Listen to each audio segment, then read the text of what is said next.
One of the passengers kidnapped during the Kaduna-Abuja train attack, Mustafa Imam, has recounted his ordeal in captivity, saying he was the official medical doctor in the bandits' den. Mustafa, who was one of the 5 passengers freed by the bandits on Tuesday, said he won't pray for his enemy to go through such an ordeal.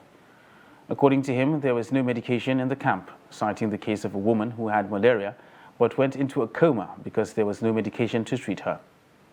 The Associate Professor of Medical Biochemistry at the Usman Danfodio University, Sokoto, also said feeding was a big issue during his time in the abductor's den. With the recently freed victims, the number of released passengers has now swelled to 37, and as of now, 35 persons are still in captivity. Because there was barely food that for people to eat. We were hungry for the last three and a half months.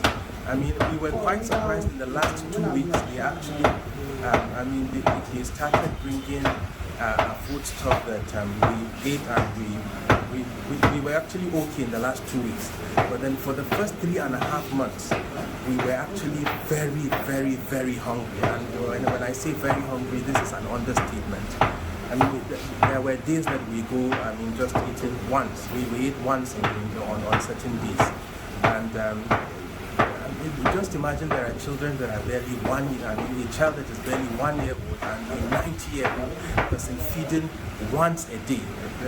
Just do the math, when you talk about medication, I literally was the medical doctor on camp.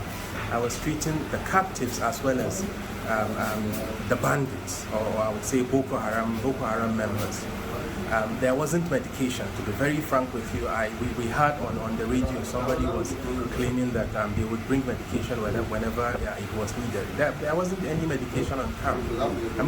We could go days. There was a day that a particular lady who had malaria. So malaria, you could treat malaria with 1,000 naira.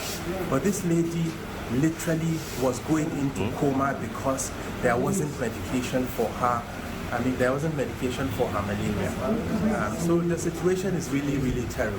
Really, really. I personally did not experience any molestation, but then some women on camp would claim that there were attempts at molestation.